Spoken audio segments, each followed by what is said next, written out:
Olá, pessoal, bom dia. Bem-vindo aí ao primeiro Chacoalha do ano de 2025. É um prazer poder estar com vocês aqui, todos aqui presentes. Espero que a gente tenha uma manhã de bastante conhecimento, de bastante conversa a respeito de um assunto que é bastante estratégico para o nosso mercado. Então, queria me apresentar. Sou a Patrícia Alexandre, diretora executiva aqui do Sinapro São Paulo.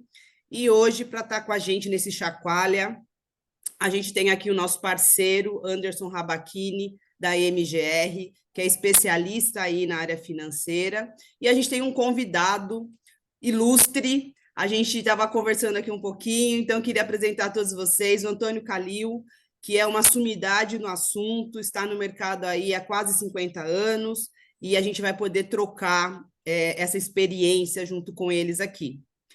Anderson, a bola está com você e vamos lá. Bom dia a todos, agradecendo a presença de todos, agradecendo a oportunidade, né, o ecossistema Sinapro e Fenapro pela oportunidade, agradecendo a equipe da Patrícia, que é maravilhosa, agradecendo também ao Marcelo do Fenapro e sua equipe, também maravilhosa, agradecendo a participação do Antônio Calil, nossa lenda, né?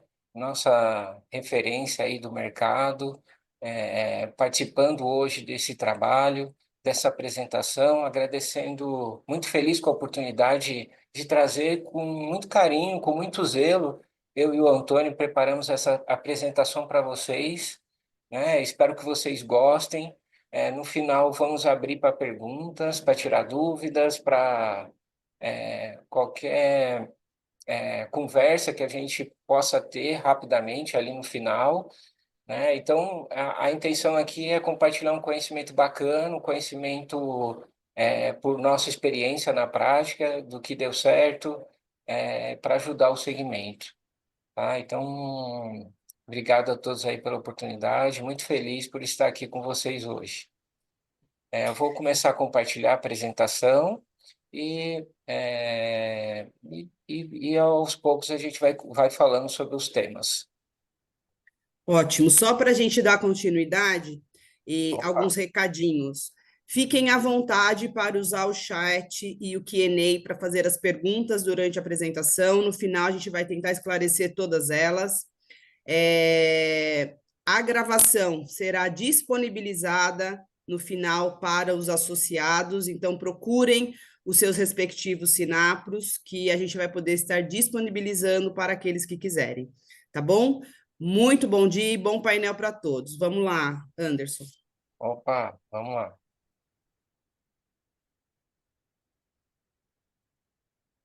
Vocês estão vendo? Sim, Opa, então vamos começar. Bom, o tema que queremos trazer hoje para vocês é sobre planejamento estratégico financeiro para 2025. Garanto que ainda dá tempo de fazer o seu, quem não fez, e quem já fez pode, de repente, ter alguns insights aqui, algumas dicas que pode complementar o que vocês já fizeram, né? Vamos trazer algumas ideias interessantes sobre desafios, oportunidades, sucessos para cada vez melhor a gente ter um 2025 mais promissor, mais estratégico, tá? Então, novamente agradeço pelo ecossistema Sinapro, pelo chacoalha, né? A nossa apresentação foi voltada mesmo para dar aquela chacoalhada no mercado, é, e a gente fazer as pessoas a prestar atenção nessa ferramenta tão poderosa que é o planejamento. Então, vamos começar. A apresentação terá três partes: quem somos, apresentação e método, cursos e ferramentas. Quem somos? Primeiramente, Calil, é, eu deixo à vontade para você se apresentar. É muito difícil eu apresentar você. Eu acho que você é a nossa referência aí para se apresentar. Tudo bem? Bom dia, muito obrigado, Anderson. Há muitos, talvez, ouvintes que estejam, já foram meus ouvintes em alguns seminários, alguma palestra que eu fiz. Eu tenho, infelizmente, mas vivido um período que eu passei na propaganda, foi muito feliz. Eu comecei em novembro de 71, então eu tenho mais tempo de propaganda do que o Anderson e algumas pessoas presentes aí. Então, eu passei inicialmente, eu sou mineiro, com muito orgulho, sou de Uberlândia, fiz faculdade de economia lá e vim para São Paulo, um pouco perdido, como talvez os mineiros cheguem aqui em São Paulo. Então, eu cheguei aqui em 1971 e fiz 2 cursos de especialização na Fundação Getúlio Vargas, que eu nem sabia o que era a FGV, mas eu saí de Minas com o objetivo de fazer esse curso. Passei por algumas outras partes, ok, Anderson? Participei de algumas entidades de classe, como vocês poderão ver aqui. Eu participei do SINAPO, que não era SINAPO, era o Sindicato das Agências de Propaganda, da FENAPRO, fui diretor da ABAP também. Durante 22 anos, eu também fui diretor da APP, que antes era a Associação Paulista de Propaganda, depois tornou-se Associação dos Profissionais de Propaganda, sempre atuando, às vezes na área financeira, às vezes em alguns departamentos. E com isso eu aprendi algumas coisas, principalmente alguns congressos que eu participei, e pelos 48 anos na atividade.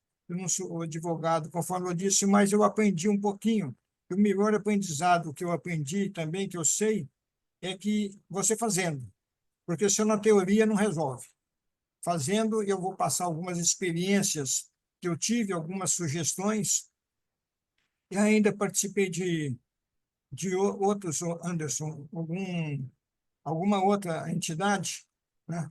E tive alguns membro do SEMP, fui do Conselho Fiscal, fui do Conselho de Ética do SEMP, e, finalizando, eu tive 2 homenagens que eu acho muito legal, e é que eu fui incluso, sem saber o que se passava nesse Who is Who, quem é quem, os profissionais do mundo. Eu recebi um título em 1996, eu nem sabia, para ser sincero a vocês, o que era. Recebi 2 diplomas, depois que eu vim me inteirar o que era, e eu fui participante e homenageado pela APP com a Garra de Galo, Garra do Galo, que eu fiquei muito orgulho. Então, basicamente, isso aí foi minha passagem pela propaganda. Eu entrei em 71 e em 2018 eu me afastei um pouco em decorrência de alguns problemas de saúde da minha família, mas a gente, quem aprendeu a andar de bicicleta, eu acho que não esquece e não abandona a bicicleta. Então, mesmo não estando na ativa, eu acompanho a propaganda, acompanho algumas coisas, e principalmente as alterações que foram introduzidas no imposto de renda, que atinge todos nós, inclusive o meio publicitário. Basicamente é isso aí, Anderson. Bom, obrigado, Calil, pela apresentação. Eu sei que o senhor foi humilde, tem muita mais coisa para apresentar aqui, mas o senhor não quis, escondeu um pouco o jogo, né? O senhor, quando eu entrei no segmento, há mais de 20 anos atrás, o senhor já era uma lenda, né? Uma referência para nós, né? Então, estamos aqui com a elite da, da, da gestão das agências, nas últimas décadas, tá? Só para vocês conhecerem um pouco o Antônio Calil. Também passou pelas maiores agências de publicidade do Brasil, né, e ajudou os maiores publicitários também na sua trilha, na sua carreira também. Então, obrigado, muito obrigado, Calil, pela oportunidade de estarmos juntos aqui compartilhando um pouco do seu conhecimento, tá? Bom, agora eu vou me apresentando, né? Trabalhei por 15 anos nos 3 maiores grupos de publicidade do mundo, da APP, IPG e Publicis. Estou à frente da MGR há 8 anos, nasceu para ajudar as agências, para levar conhecimento das multinacionais para as agências nacionais de uma forma mais simplificada. Então, me posiciono como um expert do lucro e financeiro e de equity. Sou parceiro do Sinapro já faz uns anos, Sinapro São Paulo, da Abrage, como consultor e parceiro dessas entidades maravilhosas. Também sou palestrante, tenho cursos, participo de eventos. E para começar a nossa apresentação, aqui é como se fosse um chamado, né? O planejamento, como a gente colocou, Planejamento Estratégico Financeiro 2025. Só é planejamento quando tem desafios, tem oportunidades, tem sucessos, sucessos mesmo na crise, porque é quando a gente também tem que saber navegar em momentos difíceis. E aqui o nosso chamado o futuro começa quando você planeja o futuro, né? O futuro começa aqui. Então, aqui é um chamado, é, é, como eu sempre falo, né? Quem planeja tem futuro, quem não planeja tem destino. Então, aqui a gente direciona o nosso futuro, né? Nossas realizações e o sucesso. E agora eu vou voltar a fala para o Calil, porque ele é um mestre em planejamento societário e ele vai falar um pouco desse planejamento para nós, tá? Ok, Calil, obrigado. contigo. A minha ideia é dar alguns depoimentos pelo que eu passei, porque no início de qualquer atividade, constituindo uma empresa, e a agência de propaganda são fáceis de você constituir, não precisa de grande patrimônio, não precisa grande imobilizado. Às vezes, dois amigos resolvem abrir uma agência de propaganda e fazem um contrato lá, mais ou menos. Mas, pela minha experiência, algumas inserções, algumas cláusulas de alguns parágrafos são importantes serem inseridos no início do contrato. A primeira coisa que eu aprendi que é fundamental é definir normas para calcular o valor da empresa na saída de algum sócio. Isso aí sempre tem alguma implicação no valor de definir o valuation da agência. Então, a pessoa, às vezes, depois de um determinado momento, às vezes ela resolve ter um outro sócio, eventualmente um resolve sair, ou, às vezes, também, o que acontece?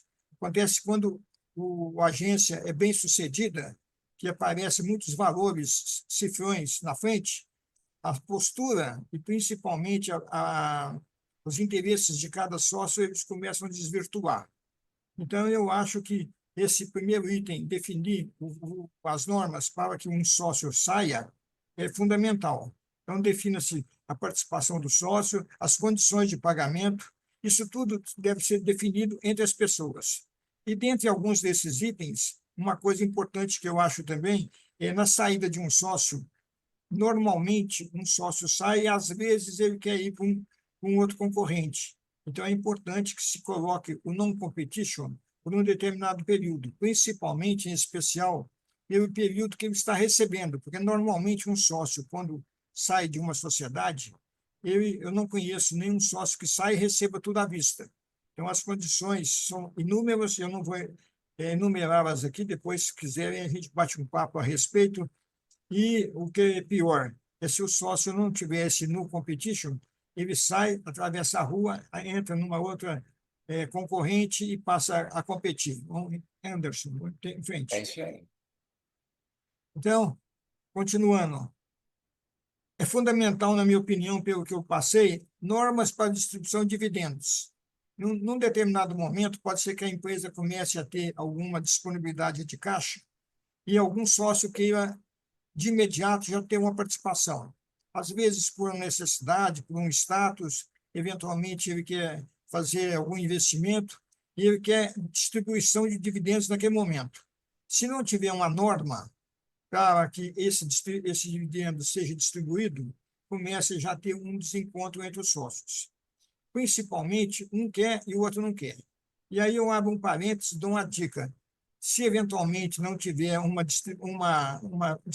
disponibilidade de aproximadamente uns 3 meses de despesas em caixa, eu acredito que não seria prudente você participar de uma distribuição. Por quê? Porque nós temos muitas oscilações no mercado. E um mês ou dois pode ser que a agência não cubra o seu break-even. Então, é fundamental que você tenha normas para distribuir, momentos para distribuir e regras para distribuir.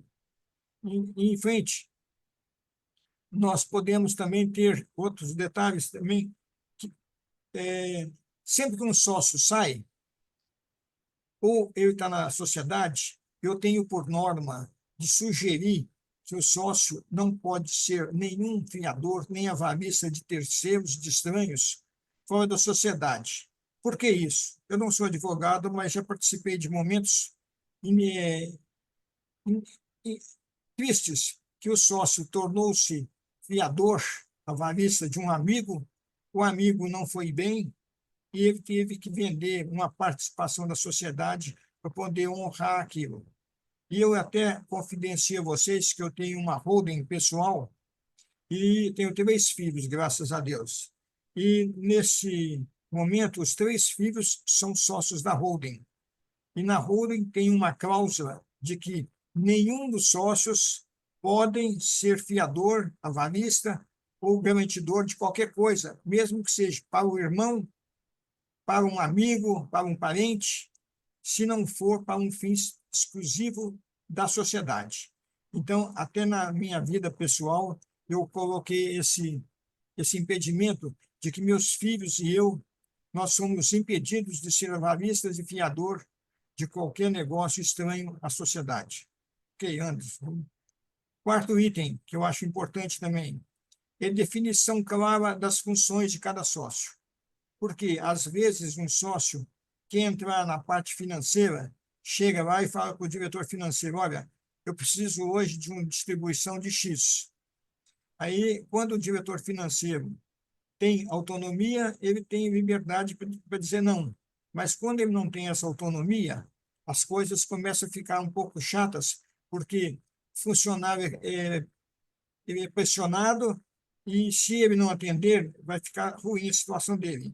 E se ele atender indevidamente, o chefe dele vai ficar insatisfeito e vai pegar no pé dele. A verdade é esta. E um dos últimos itens que eu acho fundamental também é prever a questão da sucessão na eventualidade de um acidente fatal de um sócio.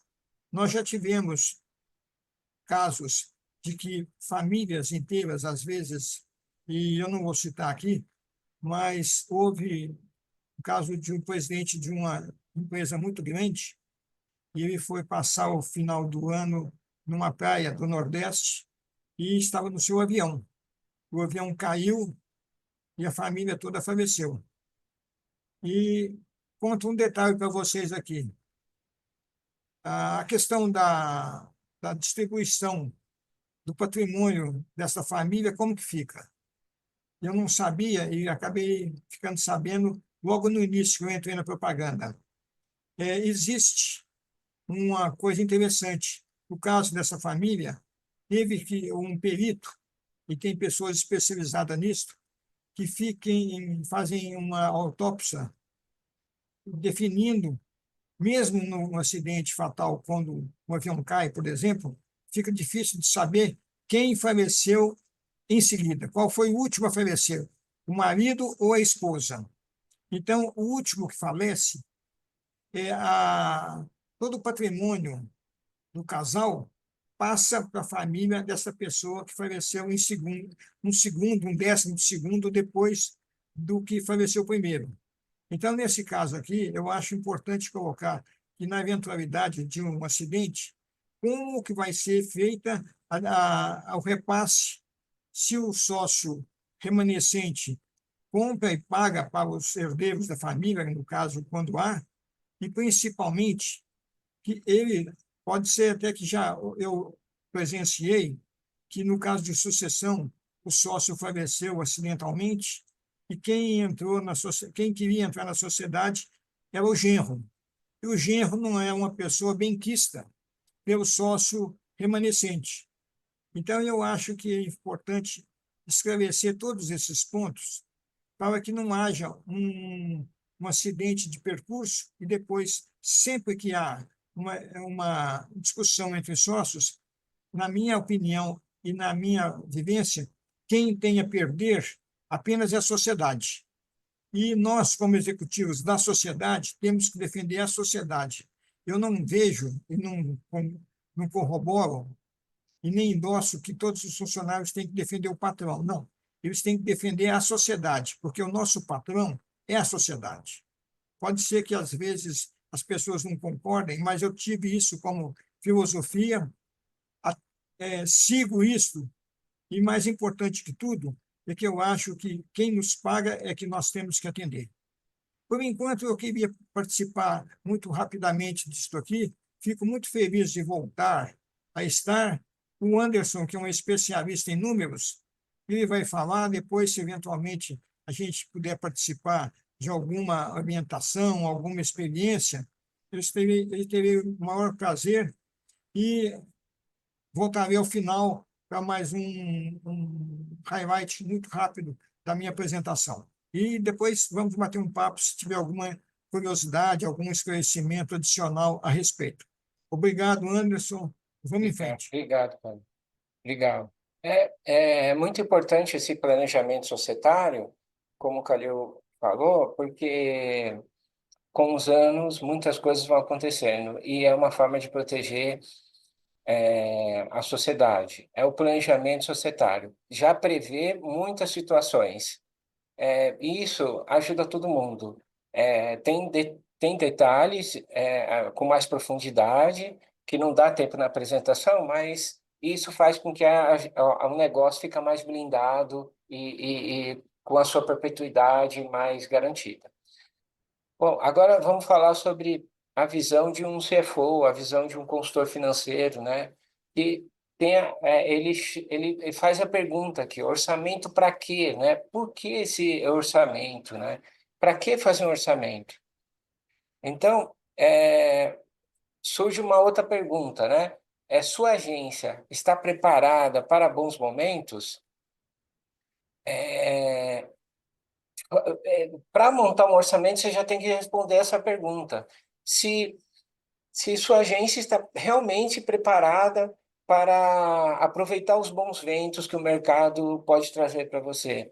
Ou se você não, é como se você não tiver um plano de navegação, se você não tiver um plano de destino, você não vai aproveitar esses bons momentos, porque você não sabe para onde ir, o vento vai te levar.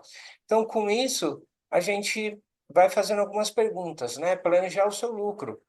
Já planeje o seu lucro. Se vir em bons momentos, com certeza você vai tirar mais proveito, você vai até ser melhor do que o que você planejou, né? Do seu futuro, do seu lucro. E, consequentemente, você tem um medidor ali para você saber se o seu lucro foi bom ou você realmente aproveitou aquele momento, aqueles ventos bons para a sua navegação, né? Então, você tem sempre o parâmetro se você for bom ou ruim.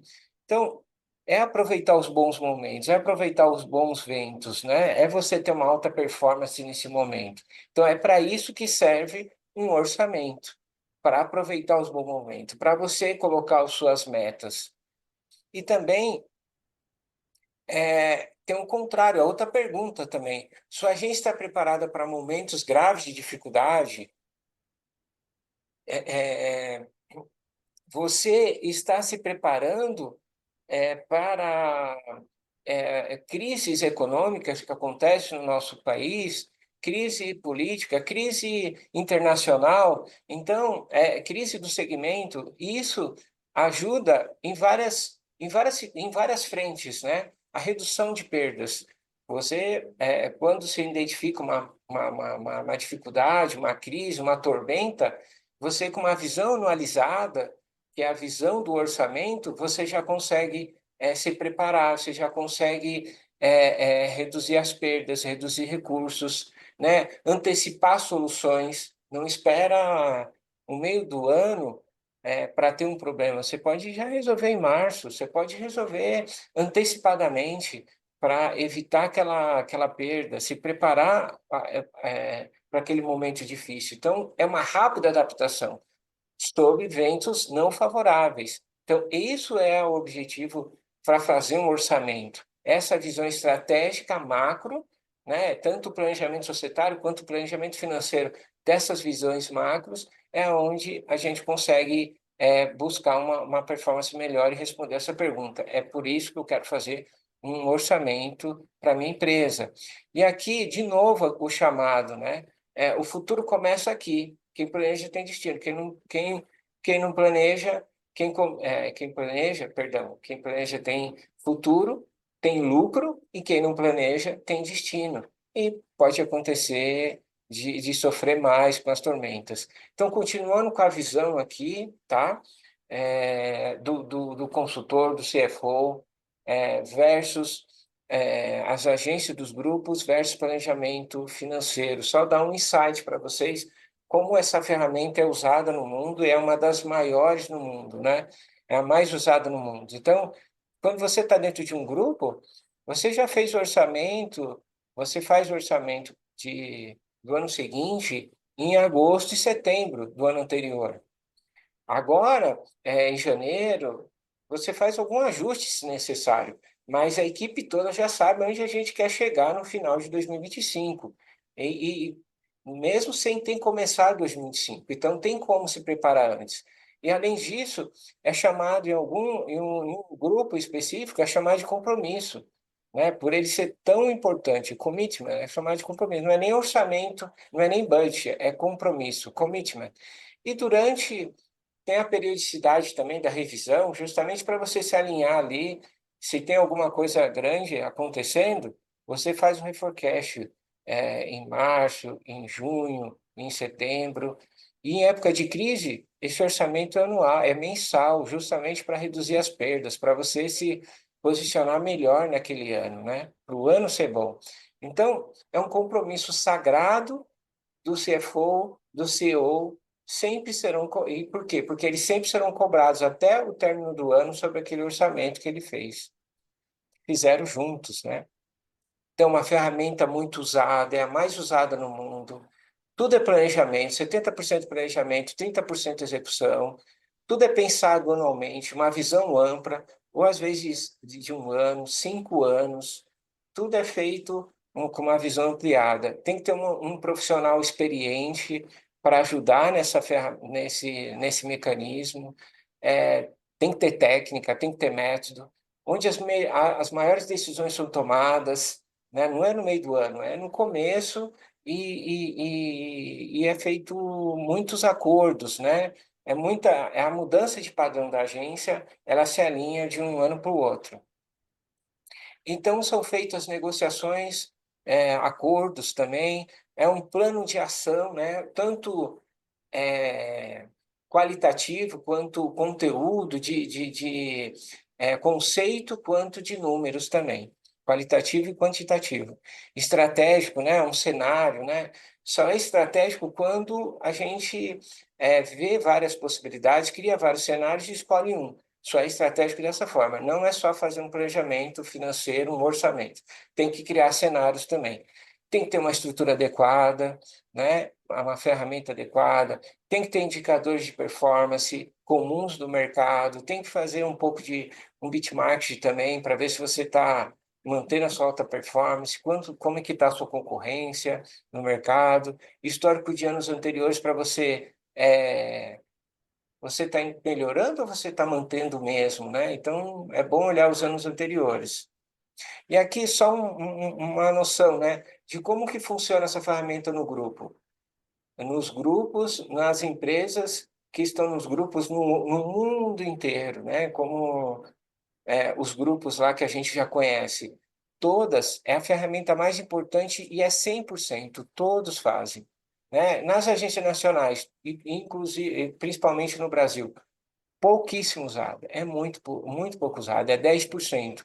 E olha, e muitas que não fazem com uma metodologia correta. Então, aqui é um chamado, vamos fazer orçamento, gente. Porque muitos donos, só o fato de fazer o orçamento, já muda o padrão, porque não quer repetir o ano anterior e já faz uma meta melhor e já realiza um projeto melhor para o ano seguinte.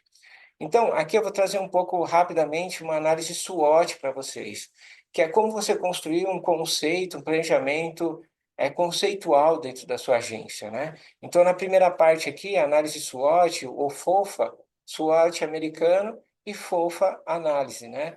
Que é as forças, as oportunidades, as fraquezas e as ameaças. E aqui, nessa coluna do lado esquerdo, temos os pontos, os fatores positivos. Do lado direito, temos os fatores negativos. Já é uma divisão clássica aqui. E aqui em cima, temos os fatores internos e aqui os fatores externos. Então, aqui a gente já está trazendo um caso fictício para vocês, né, para ilustrar melhor esse conceito, que é muito bom, que tem uma boa balizador para a agência. Então, os pontos fortes aqui, ó, vou ler só os primeiros. Bons serviços, equipe comprometidas, né? Os fatores aqui internos, fraquezas, equipe inflada com cliente com prejuízo, lucro baixo, tem até dívidas, né? E agora os fatores externos, oportunidade, né? Então tem inovação, novos modelos de negócios, investimentos e as ameaças, mais concorrências. O cliente atual deseja baixar o preço, né? Então aqui, quando você faz para os sócios ou os sócios pedem isso, você já tem uma noção aqui do que está acontecendo dentro da sua agência, de forma conceitual. E aqui a gente confronta esse conceito, a partir desse entendimento da agência, por um outro princípio, que é o princípio de Pareto, que ele fala, né, que com 20% de esforço você resolve 80% dos problemas dentro da sua agência. Ou eles falam que com 20% dos seus clientes você tem 80% da sua receita. Então, ele sempre conceitualmente fala 20% tem um impacto de 80%. E aqui a gente tem, olhando essa análise, a gente buscamos juntos, o que eu posso mudar aqui, mudar o padrão, criar um plano de ação que vai ter um efeito em cascata, que vai 20% de mudança, que eu vou ter um efeito de 80% de resultado melhor. Então, a gente está focando aqui, né, na equipe inflada e com clientes com prejuízo. Então, a gente vai focar nisso, que vai ter um efeito em cascata, que vai melhorar teoricamente, 80% dos problemas da agência. Então, criamos já um plano de ação com a confronto dessas duas metodologias simples, mundiais, de melhores práticas, e que a gente coloca aqui como plano de ação foco no controle e eficiência da mão de obra direta, de terceiros, versus a receita do cliente para melhorar a rentabilidade do cliente. Além disso, vender toda a mão de obra direta para não ter prejuízo interno, analisar todo o processo do início ao fim para resolver muitos dos problemas crônicos da agência, tá? Eu estou falando um pouquinho rápido para a gente ter mais tempo para conversar com o Calil nos próximos slides, mas no final também. E vocês podem ir no chat já fazendo as perguntas, tá bom? Porque eu estou passando um pouquinho rápido aqui o conceito. Então, aqui é uma foto clássica, no sentido de que aqui temos um plano de ação, aqui estão os sócios e a liderança da agência, né? Conversando. Ok, juntos vamos focar na equipe, vamos focar na mão de obra direta. Então, o tema desse ano, o tema rei desse ano vai ser foco na mão de obra direta. Por quê? Por que precisa ter esse alinhamento? Porque se não tem orçamento, se não tem planejamento, cada liderança quer defender um pedaço da estratégica da agência. Um vai querer um prêmio em Cannes ou um outro festival, ou aparecer de outra forma, o outro vai querer receita, o outro vai querer mais cliente, o outro quer resultado, e o outro quer lucro. E aqui temos um consenso comum, foco na eficiência da mão de obra direta e na rentabilidade para o cliente. Tem ferramentas para isso. E, ao mesmo tempo, não significa que vai cessar, que vai acabar os orçamentos das outras áreas. Não, não vamos fazer isso, mas é, vai ser controlado. E o que vai ter uma folga maior vai ser o foco na equipe, né? Tudo isso alinhado com o orçamento como um todo, tá? Então, agora vamos falar sobre o padrão do segmento, né? Mudando um pouco a visão. Então, olhando padrão do segmento, planejamento financeiro de 2025. Qual que é o padrão, né? O padrão aqui que a gente sabe é não planejar, como já mostramos, faz de outra forma, sem método, ou pelo caixa, que não está certo, não usa método adequado, né? Então, esse é o padrão do segmento. Com isso, eu trago aqui uma noção para vocês de 5 anos, né? De como é o padrão das agências. A gente tem um padrão aqui, ó. O lucro cresce, a receita cresceu pouca, né? Cresceu pouca. O lucro aqui é muito baixo e, ao mesmo tempo, parece uma montanha-russa, né? Tem até um negativo aqui. Então, estou trazendo para vocês o comportamento da agência, do padrão da agência. É um exemplo fictício, tá? Fictício, de 2020 para 2024, dos últimos 5 anos. Então, é um padrão de pouco crescimento, uma média só de 4% da média, mas também não é a prioridade, não é o crescimento da receita, mas o lucro, a média é muito pouca. Passou 5 anos e a média teve um lucro pífio, né? Um lucro muito baixo, né? Como se você fez uma gestão aqui de milhões e milhões e milhões, um lucro muito baixo para a agência. Então, se for planejar 2025, na verdade, sem método, né, sem planejamento, repetindo só o que tem acontecido, ela não vai crescer nada e o lucro continuar pífio, tá? Então, é um padrão. De 2024 para 2025 vai continuar do mesmo jeito, é mais do mesmo, tá?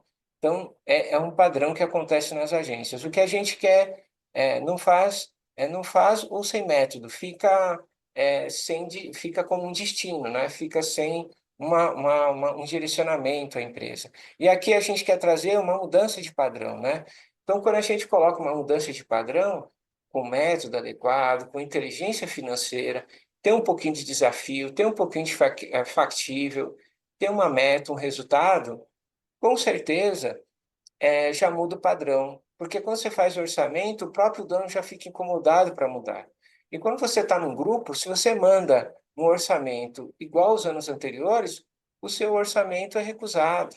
E se você faz com um sócio de uma agência nacional, ele não quer mais trabalhar para fazer a gestão de 1 milhão, 2 milhões, 5 milhões, 10 milhões e ganhar um lucro baixo. É muito risco para pouco lucro e ele vê que não faz sentido e ele quer mudar esse padrão. Então, aqui a gente já busca de 1 ano, rápido, né? A gente já buscar ali o mínimo. Vamos crescer mais um pouquinho e colocar um lucro mínimo ali, porque não dá para mudar tanto a agência só colocando uma metodologia, né? Então, aqui a gente cresceu mais um pouquinho, colocou 10%. Então, aqui a gente já está mudando o padrão, já tem método, já é realista, e já tem um pouquinho de desafio, porque se deixasse do mesmo jeito, não tem desafio nenhum, porque aquilo já acontece naturalmente. Aqui a gente está buscando um desafio. E aqui a gente vai uma segunda mudança de padrão, tá? Que é colocar uma provocação, que é uma blindagem ali para o planejamento estratégico. O que é essa blindagem? Você pagar um bônus, né? Você aumentar um pouco a receita, como a gente vai colocar, aumentar um pouco o lucro, mas dentro ali das despesas, a gente provocar, lógico, com uma lógica, um racional ali, com bom senso, de colocar dentro do DRE um bônus que atrelado à meta para melhorar resultado, ou para liderança, né, ou para liderança mais colaboradores, ou em outro formato, mas é uma forma de trazer todo mundo ali para o empreendedorismo, para atingir uma meta, ser um pouquinho melhor, né? Então, aqui é um segundo padrão, né, que a gente consegue provocar. Então, aumentou mais um pouquinho a receita, mas olha só, já está triplicando aqui o lucro. Está triplicando o lucro. Já tem um efeito muito grande no lucro, tá? E agora vamos, então, uma meta, né, com bônus. Então, tem meta e com bônus. Já mudamos 2 padrões, né? Já tem um lucro forte. E agora vamos para o terceiro padrão, né? O que muda com esse terceiro padrão? Que é mais uma provocação, que é colocar prêmios. Prêmios para coisinhas boas dentro da agência, para acontecer coisas boas dentro da agência. Por exemplo, indicação de um novo cliente, né? Um FII, um projeto. Teve uma vez que eu estava numa agência, a gente implantou isso, o meu funcionário do RH indicou um cliente para a agência, e aí ele ganhou o prêmio. Então, nem era do atendimento, nem era de criação, então já mudou, já entrou no radar. Ele tinha contatos lá com marketing e aconteceu, ajudou. Então, novos produtos, a inovação que está, novos produtos e serviços, a inovação está muito grande. Nosso segmento está acontecendo transformações gigantes. Então, não pode só ter os olhos do dono. Tem que ter um incentivo ali para que um funcionário que está vendo algo inovador acontecer ali de serviço, isso também vai para a produtividade, para maior eficiência, uma inovação, uma escala. Hoje a gente tem muitas ferramentas, hoje a gente tem um monte de IA acontecendo. Se ficar só na mão dos sócios, vai perder o bonde. Para uma agência ser bem rápida e se adaptar ao mercado, tem que democratizar isso e colocar o mérito ali para quem trouxer uma inovação, tá? Porque senão a inovação pode ficar só com um colaborador também. Então aqui a gente traz um padrão aqui, ó, colocando com o terceira mudança de padrão mais o prêmio. Aqui aumentou já a receita mais um pouquinho, mas o lucro aumentou, ó. Antes o lucro aqui era 250, o padrão. A gente já está com 1.080.000, quadruplicou. Então é uma mudança de padrão estratégica macro dentro da agência. Lógico, tem detalhamentos que sustentam isso, mas a gente, em outro momento, a gente pode abrir isso. Mas aqui a gente está mostrando de forma macro, estratégica, que dá para mudar tomando essas ações, com uma nova meta, um bônus, um prêmio, né? Uma metodologia, uma eficiência, e a gente, no mínimo, tem um lucro forte de 15%. O ideal é 20%, mas aqui a gente está colocando 15%. Tá? Então, é, continuando aqui com o planejamento e dando uma outra visão. Por que fazer o orçamento é tão importante? E aqui a gente traz um conceito lá de Cannes, né? Que é uma conexão Grand Prix, né? Por que que o orçamento é importante? Por que que o orçamento, as conexões são importantes? Imagine aqui, ó, montamos o orçamento, o planejamento 2025. O que que acontece, ó? Vão ter meta para receita, vão ter meta para o faturamento, não fica solto, o caixa melhora, então, consequentemente, o caixa melhora com uma receita planejada, né, um lucro planejado, o patrimônio, o balanço patrimonial da agência também melhora, o seu contas a receber melhora, o seu balanço, seu PL melhora, o seu valuation, o seu equity do negócio melhora. Por quê? Porque ela tem consistência, é uma agência planejada. Então, tudo melhora dentro da agência. Então, é uma conexão que eu quero trazer para vocês, tá? Uma outra visão aqui é que quando você monta tudo isso, você pode ir, o líder da agência, né? Pode ir para a proa do navio, né? E ele vai te ajudar também a realizar isso. Ele tem a parte dele, mas ele pode te ajudar. Então, ele vai ter uma visão ampla, uma visão anualizada, né? Metas claras, sabe para onde ir, né? Todo mundo também tem, né? Então, uma equipe toda alinhada também, já sabe, já tem bônus, já tem prêmios, já tem um empreendedorismo provocado, já tem um planejamento estratégico concluído, já sabe para onde ir. Eu vou atravessar o mundo, já sei como que eu vou fazer atravessar esse mundo, né? Então, uma cultura por resultado, uma cultura por meritocracia, uma cultura, né, voltada para um aperfeiçoamento, né? Então, recursos bem utilizados também, tem uma estratégia ali por trás, um lucro forte acontecendo. Então, vai criando uma mudança de padrão na agência, um estilo de vida na agência. Isso são as agências dos grupos com alta performance que a gente leva para as agências nacionais. Então, não é uma questão de trabalhar mais, é para trabalhar melhor e com lucro forte. É só mudar o padrão. Trabalhar, a gente sempre vai trabalhar, mas pelo menos a gente agora tem um norte e um lucro forte para perseguir, tá? E, bom, eu vou chegando aqui num ponto que agora é com o Calil. Calil, quer comentar um pouquinho antes do vídeo que a gente vai colocar ali, interessante para o povo, para o pessoal? Eu só queria contar um fato que eu soube há muitos anos. Quando a TAM, aquela TAM ainda, não Latam, e o fundador da TAM estava vivo. Ele fez uma palestra e eu tive o prazer em estar presente, e ele contou uma história quando eles estavam discutindo o orçamento. Ele disse que eles ficaram discutindo o orçamento uma semana, mas depois do orçamento aprovado, foi cumprido. Dificilmente um orçamento aprovado ele é alterado, ele é, talvez, correção de rotas, que nós chamamos, porque um norte que normalmente as pessoas seguem, né, sabendo onde querem chegar. Então, eu apenas reforço e reafirmo de que um orçamento eu acho extremamente importante, até que seja pessoal, para você saber onde você vai chegar, como você vai chegar, e se você não chegar, o que você precisa fazer para tentar chegá-lo.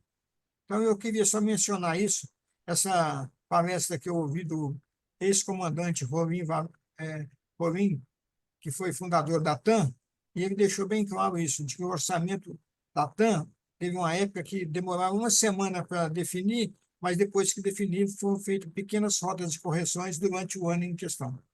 Então, basicamente, Anderson, eu acho que reforçando isso é importante que você saiba de onde você saiu, onde você quer chegar. O orçamento facilita isso. Muito Basicamente isso. importante. É muito importante. Obrigado, Calil, pelas palavras.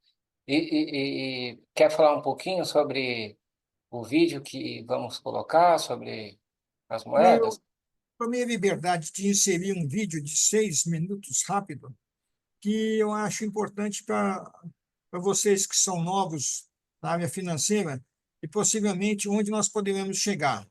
Não é uma entrevista, mas um ponto real que já está se concretizando e onde nós poderemos chegar, que eu acho importante isso aí. Se puder passar, eu agradeço. Estados Unidos só tem esse privilégio exuberante, como é dito na economia, porque ele roda o dólar. Sim. Tem lastro. Isso. É uma moeda fiduciária. Vocês estão Anderson, vendo? não tem À imagem? medida que Rússia, China e agora os árabes Apareceu. começam a estimular as trocas serem feitas nas suas moedas locais e não usar o dólar, a participação do dólar nas reservas mundiais começa a cair. Nós já tivemos a participação do dólar nas reservas dos países, sempre foi na casa de 80%, 90%. Hoje está abaixo de 60%. Ora, se o dólar perder seu maior ativo, que é a confiança, e deixar de ser a moeda de referência, como os Estados Unidos vai rolar a sua dívida? Então, existe um processo chamado desdolarização, que é uma busca dos países em deixar de lado o dólar nas suas relações comerciais. A China e a Rússia compram e vendem uma para a outra usando suas próprias moedas. A Arábia Saudita, o Irã, etc., estão vendendo petróleo nas próprias moedas locais. E à medida que a desdolarização avança, né, o poder econômico, esse privilégio exuberante de emitir a moeda mundial, ele decresce. E aí, isso é um ataque direto a um dos maiores pilares do poder americano, que é imprimir o dinheiro mundial. Existe um outro aspecto que o FMI tem patrocinado em mais de 100 países, Glauber, a emissão da moeda digital do Banco Central. Mais de 100 países vão lançar moedas digitais, chama-se CBDC. No momento em que você, mais à frente, acabar com a moeda física, papel, espécie, e tiver apenas moeda digital, está sendo proposto pelo FMI criar uma moeda de troca. Ou seja, ele está incentivando que se crie uma moeda digital de troca, uma espécie de uma moeda mundial, onde o dólar já não seria usado, utilizado. E o aspecto mais importante do CBDC, olha só, mas você colocou uma coisa interessante, né? Muitas vezes essas coisas vêm rotuladas como bonitas. Ah, o Pix, tão bom, é instantâneo, eu passo dinheiro. Tudo isso vem rotulado como uma coisa muito bonita. Com uma evolução, uma facilidade para a sociedade, mas Exato. tem um interesse, né? Sim, pensa, Glauber. Está preparando, né? Se você não tiver mais dinheiro em espécie, tudo que entra na sua conta só entra via CBDC. Tudo que você vender, comprar, pagar, está registrado no sistema. você não tem mais nenhuma opção. Por exemplo, se houver um processo contra você e alguém decidir bloquear a sua conta, é um clique num botão. E aí sua conta está bloqueada, você não recebe e não paga. Você não tem dinheiro em espécie, como é que você vive? Então há uma concentração do poder total. O CBDC parece algo muito bom. Claro, tem muitas vantagens. Mas ele tem um viés de controle absurdo. Eu vou saber se você gastar 1 centavo. Quando você for na padaria, o sistema vai saber, porque você só pode pagar via digital. Tudo que você fizer vai ser com o seu dedinho, o reconhecimento facial. Tudo isso é mais controle. Mais controle. Então, basicamente, você não tem nenhuma chance de contestar nada. Porque no dia que você contestar, sua conta é bloqueada. Inclusive, mais, pode-se definir qual vai ser o seu perfil de consumo. Por exemplo, o Glauber pode usar o seu dinheiro para gastar no Brasil, não pode gastar no estrangeiro. Não, o Glauber pode gastar no Distrito Federal, não pode gastar fora do Distrito Federal. Qualquer coisa. Ou para gastar em algum outro estado ou país, você precisa fazer tal coisa que o governo impõe. Exatamente, tem uma autorização, né? E aí, se nós nos remetermos a esse conceito, na China já existe um sistema de crédito social, né? Se você se comportar bem, bacana, você ganha os pontinhos. Se você se comportar mal, o score baixa. E aí começa a te limitar. Você não tem mais direito à escola gratuita, não tem direito à saúde gratuita, não tem direito a viajar. E com o CBDC você não tem direito a gastar. Ou seja, por exemplo, nós, assim, fazendo uma projeção, nós poderíamos definir, por exemplo, que como o Glauber não está se comportando bem, ele só pode gastar o dinheiro dele no supermercado, na padaria. Não tem mais diversão. Acabou. Quando você passar o seu cartãozinho, ou o que quer que seja, no cinema, vai dizer recusado. Ou seja, você está na mão do Estado. Então, essa ideia de CBDC que vem embalado, né? Pagamento instantâneo, agilidade, modernidade, induz a um conceito altamente restritivo e limitativo de liberdade. Se o Glauber falar alguma coisa que eu não gostei no canal dele, no podcast dele, corto-lhe o dinheiro. E quando você tira das pessoas, Glauber, o poder de se sustentar, de pagar suas contas, você as asfixia. Então, o que nós temos hoje é um conjunto de medidas que estão sendo tomadas. Senhores, senhoras, observem como estamos hoje e como estávamos há 4, 5 anos atrás. Há coisas que simplesmente não podem ser discutidas.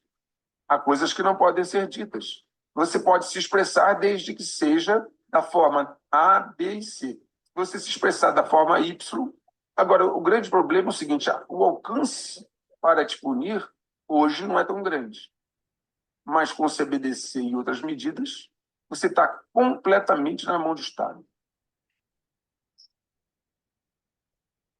Ok, é isso aí que eu queria só que vocês soubessem, que o Pix é muito bom, mas temos esse perigo pela frente.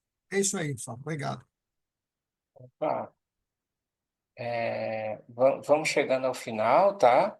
Eu vou apresentar para vocês a terceira etapa da nossa agenda de forma rápida. Cursos de dashboard, né? Orçamento estratégico. Isso é o meu curso, meu super curso, né? Está voltado para alta performance, para lucro, com dashboards, que é o meu ARFlix, né? Que eu tenho vários cursos, então no formato de Netflix, eu montei esse curso, mais ferramentas para justamente ajudar com método próprio para ajudar as agências. Tem rentabilidade para o cliente, tem os principais indicadores e tem tudo o orçamento, comparativos e a rentabilidade por cliente, tudo automática, tá? Com a parceria com o Sinapro e Fenapro, 25% de desconto para agências filiadas e sindicalizadas, tá? Quem quiser conhecer um pouco mais sobre o meu trabalho, pode entrar no meu site, abaquini.com.br, né? Tem as minhas redes sociais também, se quiser me acompanhar, que periodicamente eu estou colocando ali assuntos sobre o segmento, tá? E tem meus cursos também lá dentro. E com os 20% de desconto. Muito obrigado, gente. É um prazer, obrigado pela confiança, obrigado pela paciência com a gente aqui, né? A gente espera ter trazido um conceitos bacana para a empresa de vocês, tá? E agora a gente vai para as dúvidas, né? Calil, quer falar alguma Isso coisa aí. ou a gente já pode ir para as dúvidas? Não, não. Vamos lá. Primeiramente, queria agradecer aí, né, pela explanação que vocês fizeram. É super didático, acho que super fácil. Anotei algumas coisas aqui para a gente discutir. A gente tem aqui uma pergunta no site, no chat. Então, assim, pessoal, fiquem à vontade para colocar mais perguntas aqui. Mas eu vou iniciar aqui a discussão, porque eu acho que a gente trouxe algumas coisas aí nesse bate-papo que vale muito a gente discutir. Bom, primeiramente, eu queria falar Aproveite, um gente. pouquinho. Desculpa, Patrícia. Aproveite, porque o Antônio não é sempre que está É verdade. que tá nas palestras, então aproveite. É, eu queria começar aí as minhas dúvidas, e aí, pessoal, fiquem à vontade para complementar, mas eu queria falar um pouquinho com o Calil, né? Até por todo esse know-how, toda essa experiência. Você começou o nosso papo falando um pouquinho de sucessão, né? A gente vem ouvindo muito, né, que as empresas não estão conseguindo ter os seus sucessores, né? Você trouxe aí no seu exemplo um caso de perda, né, de falecimento, que para mim foi novidade. Então, o aprendizado para mim de hoje é esse, com relação à sucessão, no caso de falecimento, que tem essa diferença de tempo de morte para definir quem são os herdeiros. Eu não sabia que existia isso, então, mais uma coisa que eu aprendi. É, mas eu queria entender, Calil, como que você está vendo, né, nos dias de hoje, né, pegando o nosso momento atual, essa questão da sucessão? Eu tenho percebido que as empresas estão com uma dificuldade de encontrar os seus sucessores, e a gente vê alguns negócios, inclusive, se encerrando por falta de sucessão. Queria ouvir um pouquinho de você, como você está vendo isso. Olha, eu não quero entrar no lado político, porque eu não gosto de política e detesto falar a respeito. Mas eu não sei se, às vezes, é falta de preparação dos jovens que estão com a mente muito mais voltada para o dia a dia do que uma profissionalização. Tem pessoas que, às vezes, vão para a faculdade mais para obter um diploma do que ter um aprendizado. E, lamentavelmente, o nosso país, a nível de investimento na educação, é um dos menores países do mundo. Os nossos alunos não têm preparo. Infelizmente, o nosso investimento público, às vezes, para não ser pequeno, ele é desvirtuado, desviado. E o mais triste é que os professores não têm uma remuneração compatível com a sua necessidade de se dedicar única e exclusivamente ao ensino. Então, se eventualmente, na minha opinião, não houver um investimento pesado na educação, lamentavelmente, não vejo perspectiva nem futuro para as sucessões das grandes empresas e das grandes famílias. Até abrindo um parênteses, eu não estou aqui fazendo propaganda, mas eu não sou muito de assistir televisão, mas um dia eu assisti um programa que fizeram uma reportagem no Paraguai que me deixou muito triste, que o Brasil nem a nível do Paraguai consegue acompanhar a educação lá. Então, eu lamento dizer que não vejo perspectiva se não houver uma mudança grande dos nossos responsáveis pela educação e investir muito, mas muito mesmo, e por um certo período, no mínimo de 10 anos, para que o nível das pessoas, dos estudantes, possa nos atender futuramente. Uhum, muito bem, concordo com você também. Eu acredito muito que é na educação que a gente vai mudar esse país. Mas, enfim, vamos lá. Anderson, tem uma pergunta aqui do Luiz, onde ele te questiona qual o percentual de lucro é admitido atualmente como mais adequado no segmento. Você comentou aí durante a apresentação que o ideal é 20, mas no seu exemplo estava trazendo 15, se eu entendi correto. É isso? E é isso mesmo. No exemplo, se a gente fosse fazer um orçamento para 2026, repetindo aquele padrão de mudança, aí eu já ia colocar uma meta para 20%. É porque ali a transformação está sendo muito grande, né? De 3, 4%. Mudar para 15% já é muito grande no ano, né? Então, vamos deixar para chegar no 20 em 2026, numa segundo ano de mudanças, de mudança de padrão, e o ideal é uma agência com 20% de lucro, lucro consolidado, tá? É o final do DRE lá, não o final do DRE, é o EBITDA, é o lucro operacional, 20%. Tá, então já emendando aí, o Kleber também questiona se para agência pequena qual o lucro que deve ter. Eu entendo que o percentual independe do tamanho da agência.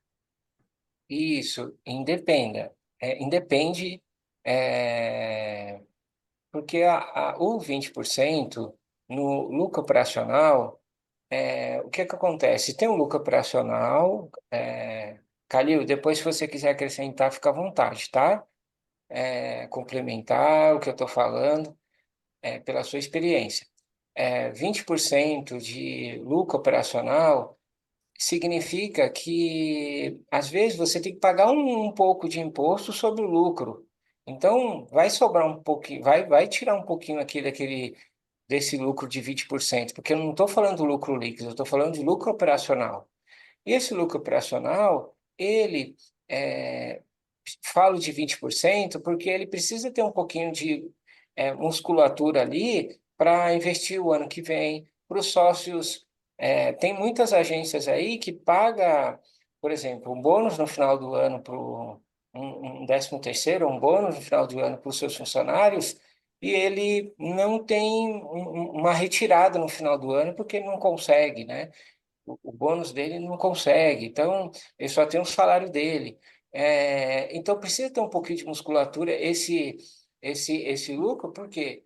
Porque paga um pouco o bônus, paga um pouco os sócios, paga os investimentos, cria um pouco de capital de giro para o ano que vem. Então, tem que ter um pouquinho ali, tem que ser uns 20%, justamente para conseguir fazer tudo isso.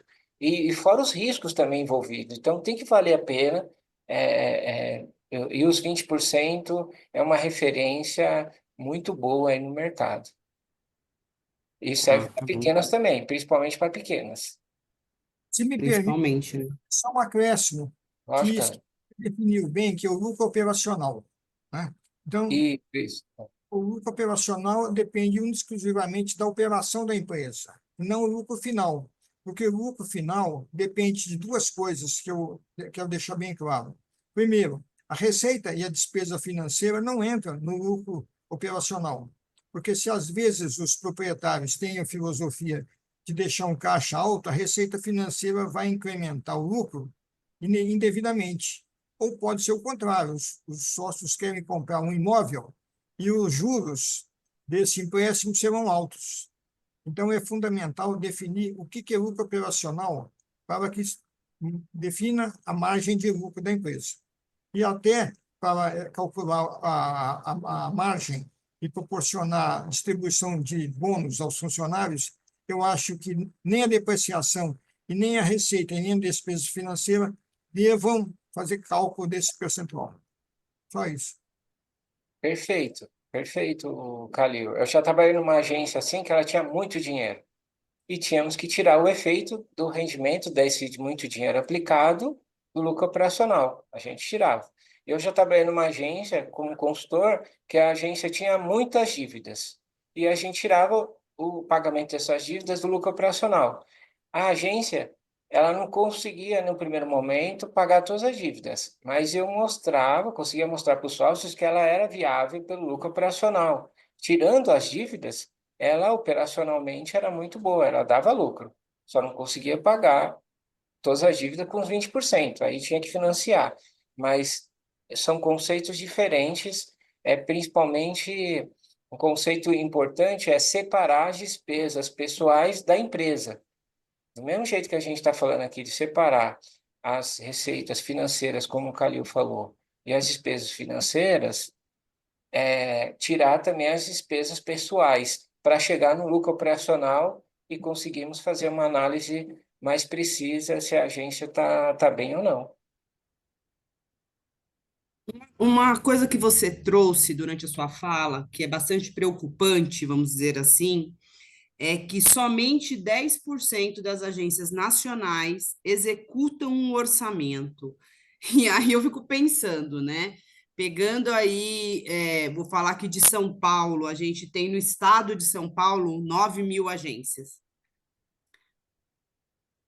das quais eu posso dizer que 80% são agências pequenas. Então, desses 80%, 10% aí só que fazem orçamento. E como que elas vivem, né? Vamos dizer assim, porque o orçamento é muito o direcionamento e o acompanhamento do desenvolvimento do negócio. Como que você tem visto isso no seu dia a dia, né? Que você, como consultor, tem acompanhado aí? É, eu vejo isso como algo muito crônico e os sintomas disso é a anemia, né, de lucro que acontece no segmento para as nossas agências. A, o lucro é muito baixo das agências. É uma anemia, assim. Todos estão com lucro muito baixo. Mas, quando você faz um planejamento, você, você vai combatendo aquilo dali. Você limita os seus investimentos naquele ano, você evita aquela estratégia de conseguir cliente, vários clientes pelo nome. Não, você aceita só um. O outro, eu vou aceitar o ano que vem. Aquele que vem, né, ditando as regras, aquele que vem não aceitando com que você tenha lucro. Tem aquele cliente problemático que te dá prejuízo, que te joga lá para baixo o seu lucro. Então, tem aquele cliente que quer entrar, que você aceita, que não dá lucro. E tem aquele cliente que já está dentro, que você queria, mas ele não te dá lucro. Tem um planejamento, tem a falta de planejamento, né? Então, a visão é só de 3 meses para frente, 2 meses para frente, é uma visão curta, é uma visão de que é, do imediatismo consequentemente, o sintoma disso é uma falta de lucro quase que generalizada no mercado. E eu estou falando dos 10%, eu estou sendo otimista aí, dos 10% que fazem, ainda fazem de uma forma estratégica e bem, com método bem certinho. Tá, eu posso entender, então, que quando eu falo que eu tenho um orçamento, eu consigo entender onde estão meus furos na tubulação, né? A gente tem uma tubulação, eu consigo entender onde estão o furo e eu ir tapando para que na próxima isso vá melhorando o meu. Vamos pegar e fazer uma analogia, uma tubulação de água que está toda furada. Se eu tenho um planejamento financeiro estratégico, eu vou tapando esses furos para a gente poder ir. Acho que essa analogia, porque assim, né? Meu know-how é de RH, então assim, eu estou tentando entender, por isso que eu estou te perguntando. É isso mesmo. A gente, quando você coloca, eu quero ir de um ponto A para um ponto B, eu vou olhar por que eu não estou chegando naquele ponto B. E aí tem esses furos, tem essas perdas de recursos, tem acordos que não são feitos da melhor forma, que você vai transformando no meio do caminho para chegar no ponto B. Agora, se você não tem um ponto B, você fica meio que no ponto A como uma enceradeira, né? Você não sai do lugar, você vai repetindo um padrão até o final do ano. Até o final do ano. Entendi. Tá. Tem A gente mudança, tem. mudança de padrão. Entendi. Não, e essa mudança de padrão, você trouxe alguns pontos que eu achei fantástico, né? Quando você fala de ter uma administração visível do resultado, ter bônus, ter meta, ter premiação, são algumas coisas que eu entendo, né? E como eu já atuei em grandes agências onde a gente sempre participou aí de reuniões de orçamento, de entrega, o que eu percebo, né? E aí é uma percepção minha, que o empresariado brasileiro precisa entender que quando ele dá uma bonificação, uma remuneração variável por alguma questão, o funcionário ganha, o gestor ganha, mas a empresa também ganha, né? É um jogo de ganha-ganha. Então, eu acho que esse padrão que você traz na sua fala é super importante, porque a gente ouve e vê algumas questões dizendo o seguinte: não, só a empresa tem que ganhar, o funcionário não. E você está no nosso segmento, o nosso capital intelectual, a nossa matéria-prima são as pessoas. São elas que têm que trazer isso, elas têm que nos ajudar no crescimento do negócio, né? Então, eu achei muito interessante esses pontos que você trouxe. A gente tem uma pergunta aqui da. Um Deixa eu ver o exemplo, nome dela. Patrícia, só te Dani, dar um oi. exemplo. Teve uma agência que eu estava como consultor e a gente, eu como todo mercado, eles na agência não viram, mas eu vi que tinha um funcionário lá que saiu, ele saiu, a gente não tinha plano de prêmio nem nada tal, mas o funcionário saiu para empreender sozinho e ele começou a ganhar mais do que o dono dessa agência que tinha 20 funcionários. Ele sozinho, com a inteligência artificial, achou um nicho lá, um nicho bem específico, e com a inteligência artificial começou a criar conteúdo, começou a atender a turma desse nicho e começou a sozinho a criar um mecanismo grande ali, uma alta performance e começou a ganhar mais do que o sócio. Se tem um prêmio, ele, por que ele precisaria sair? Talvez ele não saísse, porque dá trabalho criar uma marca, criar know-how.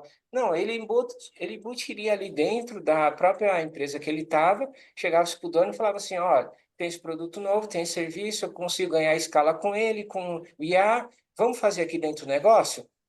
Se o dono pode até dar uma promoção para ele, dar um prêmiozinho, para ele embutir ali dentro da própria empresa. E todos iam ganhar. Porque Uhum, o mercado uhum. está se transformando muito, muitas ideias estão rolando. E não os olhos dos sócios, se são só dois sócios, são quatro. Agora, não consegue olhar E tudo. às vezes a gente não precisa saber tudo, né? A gente precisa ter gente que Não dá, saiba. E tá tudo não dá, bem. É. não dá, tem que pedir Tá. A ajuda. Sâmia tem uma pergunta e ela questiona o seguinte: quando se trabalha com contratos semestrais, especificamente de FII, como que trabalhar o orçamento anual sem uma visão dessas renovações desses próximos contratos? Bacana. Essa pergunta. Eu acho que o ano passado a gente fez uma apresentação de planejamento financeiro estratégico respondendo exatamente isso. Existe um mecanismo, no sentido, se quiser, pode olhar, tá? O ano anterior. Existe um mecanismo assim de que você faz um orçamento com aquilo que você tem confirmado. Ah, mas Anderson, eu não tenho confirmado. Então, a gente coloca por probabilidade a receita da continuidade daquele cliente. Então, a gente tem, por exemplo, 1 milhão ali. Ah, mas o mês que vem, eu não sei se eu vou ter esse 1 milhão de novo. Mas qual a probabilidade? A probabilidade de eu renovar com eles é 80%. Então, a gente coloca 800. Ah, os outros 20% que eu posso perder. Então, você tem que sempre procurar novos clientes que, pela probabilidade de conseguir essas novas receitas com esses clientes, vai cobrir esses 200 que falta para a continuidade de 1 milhão. Então, é 1 milhão, mês que vem ou daqui a 3 meses eu vou ter 800, então corre atrás para conseguir esses 20%. Aí você vai ter uma estratégia de renovações, de novos clientes, que vai manter o seu padrão de 1 milhão até o final do ano, por exemplo. Mas existem técnicas para você ter um orçamento anualizado e para manter esse padrão você tem que ir pela probabilidade, você criando o tom, criando o desenho da sua receita e você já sabe o que fazer para manter aquela receita. Aí o restante é adaptar as despesas frente àquela receita para você chegar no lucro que você deseja. Perfeito. Sam, espero ter respondido a sua pergunta. Como a gente está chegando aí perto do final, vamos responder a última pergunta aqui da Adriana, que ela está colocando aí que é um desafio planejar 25, considerando principalmente os impactos no fluxo de caixa e na precificação das agências. E com a chegada da próxima reforma tributária, como se preparar? Esse tema é cabeludo, né? Esse tema é cabeludo. E a gente tem uma próxima apresentação falando sobre planejamento Reforma. tributário, né? Justamente para afastar um pouco, né? Se antecipar. No caso do planejamento tributário, vai diminuir os impostos sobre os bens de consumo, sobre alimentos, sobre produção básica de produtos básicos, mas vai dobrar os nossos impostos sobre serviços e comércio. Então, é bom já colocar nos contratos uma cláusula de que, aumentando os impostos sobre a receita, que é o PIS, que é o COFINS, que é o ISS, que vai virar o IVA, aumentando esse imposto sobre essa receita, vai ser repassado para o cliente. Então, se você tem contrato já que vai para 2026, que é quando vai começar a mudança, já começa a colocar, no meus clientes eu falo para deixar padrão lá esse contrato, porque se for para acertar e fazer esse acordo só lá na frente, que quando aumentar o imposto, o cliente não vai aceitar esse repasse. Então já se prepara para lá na frente já está tudo ok, tá? A outra pergunta, eu não lembro qual que era a outra pergunta, Patrícia. Desculpa. Era sobre o planejamento aí, né? A reforma tributária. Adriana, espero ter respondido, se não, questiona a gente aqui. A Paula fez um complemento aí ao que você falou, né, sobre o planejamento de cenários no caso da pergunta da Sami. Então, eu acredito que as respostas todas foram dadas. Fiquem à vontade para mandar outras perguntas que surgirem. A gente pode mandar pela FENAPRO, a gente vai estar tentando responder. Nós estamos chegando aqui ao final, faltam 5 minutos, então eu começo aqui com meus agradecimentos. Então, eu queria agradecer muito ao Anderson pela disponibilidade de estar conosco, de abrir. Tem uma pergunta aqui do Carlos Henrique, acho que é Carlos Henrique, sobre, de acordo com o evento, existe uma possibilidade de disponibilidade de um material referente ao tema? Aí eu acho que é a questão das suas palestras, dos seus cursos. Então, respondendo aqui o Carlos Henrique e a todos aqui presentes, a MGR é uma parceira do Sinapro São Paulo, mas também está disponível para todos os Sinapros a nível Brasil. Então, fiquem à vontade em contactar diretamente a MGR, tá? Se você for uma agência afiliada do sistema Sinapro-Fenapro, ele tem uma parceria conosco, tem um descontinho aí que ele já externou aqui, então fiquem à vontade para questioná-lo, tá?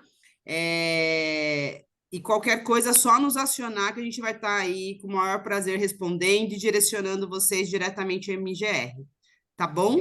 A palestra vai ficar disponível Sim, também. a palestra vai ser disponibilizada, tá? A gravação para aqueles sócios que não puderam assistir, então a gente vai liberar para os associados. É só nos acionar que a gente vai estar fazendo essa liberação.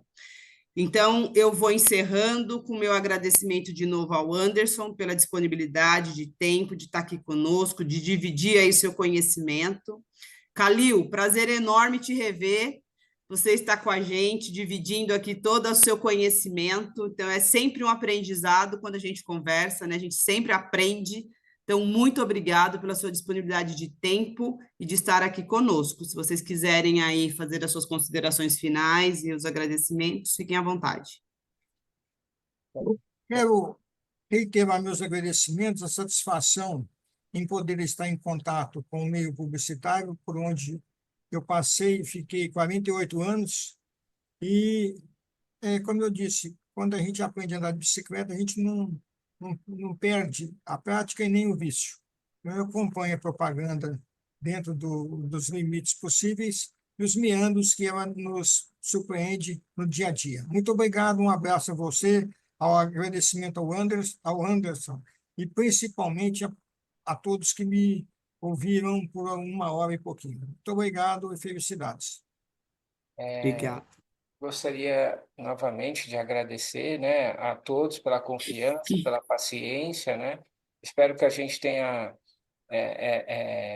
passado um pouco da nossa visão como algo edificante para todos, agradecendo a diretoria do FENAPRO e do SINAPRO, a liderança, a equipe pela oportunidade, esse espaço aqui tão rico, agradecendo também ao Calil. O Calil é um lorde aí no sentido é, é, de ajudar a gente a trocar informações, a passar informações para a gente de um norte mais seguro, de confiança, esses conceitos de como blindar a agência, como proteger a sociedade, como proteger, às vezes, até dos próprios sócios, né? No sentido de pode haver uma desavença, pode ser um